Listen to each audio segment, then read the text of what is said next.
The question that I'm beginning to answer is what is the children's project and why are we doing it? I'm working on it.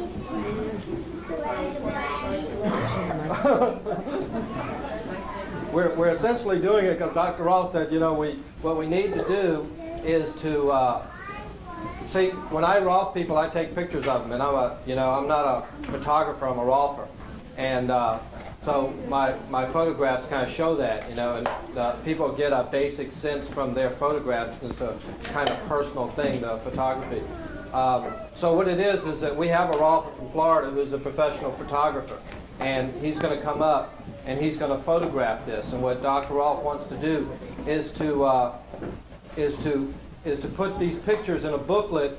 So if you will look at those pictures, you'll begin to see the difference, and that what we want to do is begin to get people in the culture to at an early age understand the value of having their structures work for them. Tony and his wife and his daughter are here, and their daughter has cerebral palsy, correct? And she's scheduled for an operation, next week?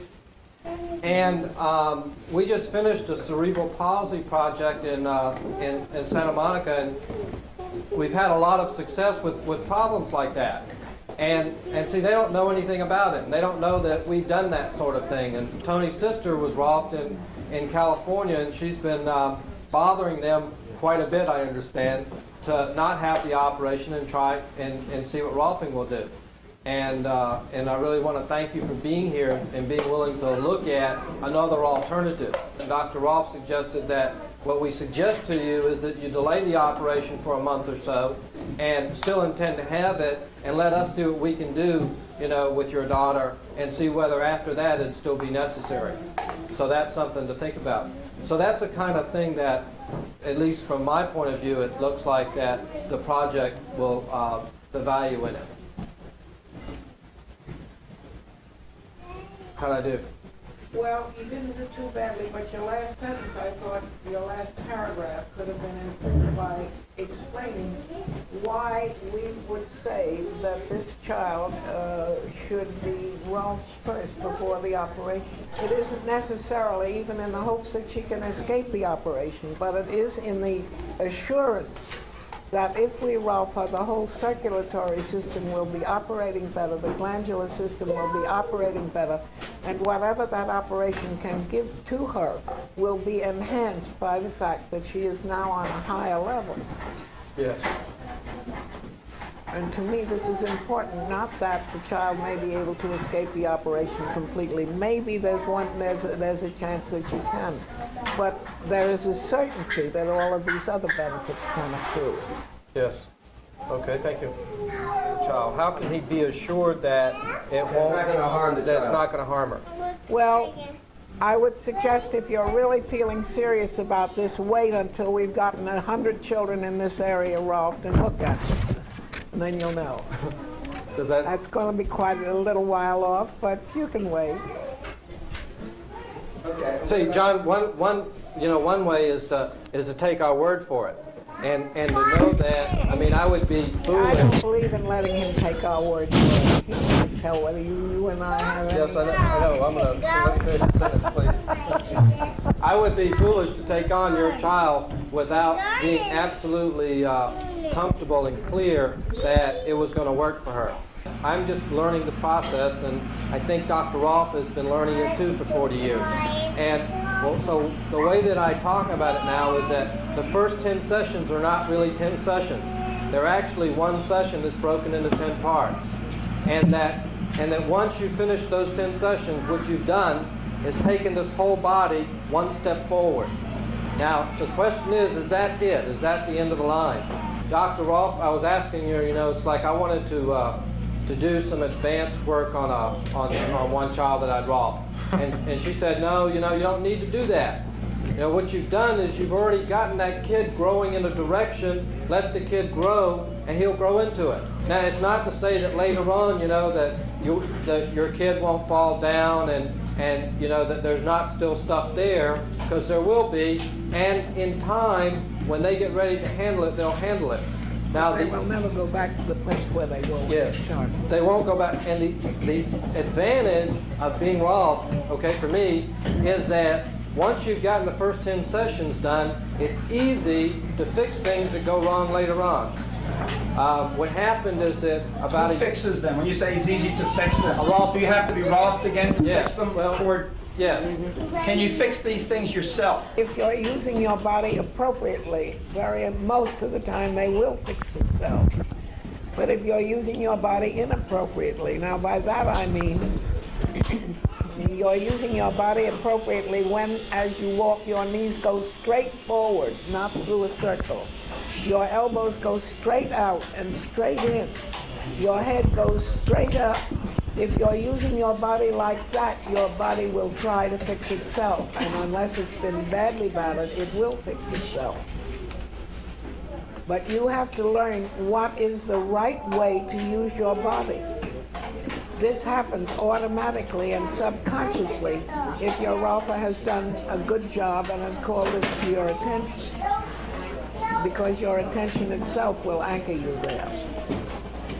Is there a definite need, or could everyone use it, or are there some people that you would say, no, we should not Rolf this Everyone can use child? it, but some people need it worse than other people. Let's put it that way. Yeah. Some people need it so very badly. Some children need it so very badly. Others can make out without it, but they'll make out better with it.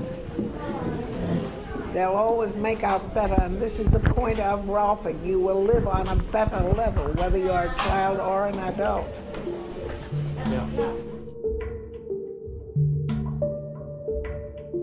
Now, another thing that happened just recently after a Rolfing session is she's always been very much afraid of the pain, and she's come home and said, oh, it's so painful, and that's been her big problem.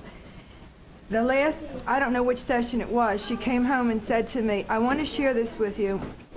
While I was on the Rolfing table, all of a sudden I got that Bob Toporek was Bobby.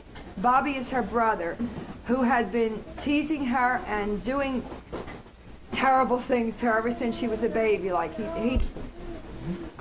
he's sort of disturbed, I guess that's the way you could put it. And he's done things like hit her on the head with a hammer and lock her in closets and, you know, teasing but painful. And we never thought she minded that much, although we reprimanded him and all. But she got that the reason she was afraid of Bob Toporek was he represented her brother Bobby to her. And she got to see how she's lived her whole life in fear of pain, her whole 13 years in fear of pain, in fear of being hurt. And somehow or another, I don't really know how to explain it, somehow or another she worked through this pain thing with Bob, and it all came out, and she got to see it in front of her. She got to be very conscious of it, and it dissipated. She's no longer afraid of Bob Toporek. She's no longer afraid of her brother, and it's just sort of out in the open, which to me means that the pattern is just going to dissipate, and it's going to be okay with her now. And the other thing that happened after one of the sessions, she's a little chubby, and we've been teasing her for years about that for the last 2 or 3 years. And she said she was lying on the Rolfing table, and all of a sudden she got that she has deliberately created, she said to herself, well, this won't hurt because I have all this fat around me. So what she was saying is she got, for the first time, that she created these layers of fat so that she wouldn't get hurt. And all this is tied in with her brother, the trauma with her brother, and it's hard for me to explain, but the changes in her are absolutely phenomenal. Great. Thank you. Can I tell a story about you, Danny? How does a part of Rolfing at a 10 sessions Robert does this? It's harder. After you get Rolf, you can run very faster. I don't believe that. Alice, go ahead. Yeah, I wanted to say that he seems to express himself much more simply, completely, directly.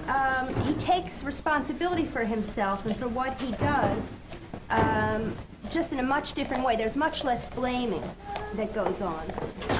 And I can't tell you how much our relationship changed just from that process. Also, he just seems to have a sense that his body can support him. Don't you think, Dan? Right. Yes, yeah, I said, well, Danny, why do you want to get Rolf? And he said, I want my legs to work better on a run faster. And I said, okay, how can you at 4 years old be clear enough about that to want that? And that was clearly what he wanted, was that he wanted his legs to work better, he wanted to run faster. Joshua lives with me half the time and with his father half the time. And after he was Ralphed, I had a clear sense that he took total control of his life, and that his life was okay with him the way it was. We stopped having to go back and forth to get toys that were left behind.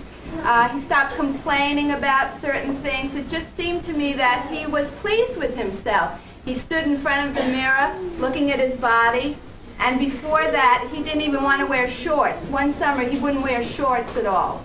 And the next summer that came around, he was really proud of the way he looked, and he was also willing to spend time by himself in a way that he never wanted to do before.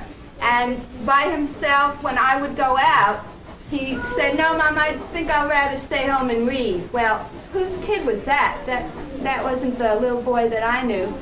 And you're describing Danny as not being a little boy.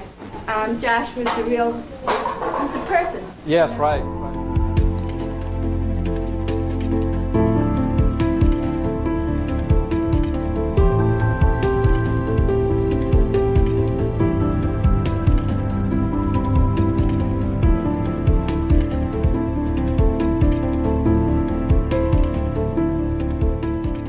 In November of 1977, Dr. Rolf said in a letter to the Rolf lines, "In view of the fact the announcement of a children's class is apt to give rise to misunderstandings, let me explain. At this time, I should like to show the place of Rolfing in improving the state of so-called normal children, in improving the level of operation, both motor and psychological.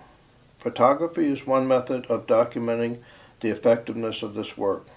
Psychological testing would be another, and should possibly be considered in the near future."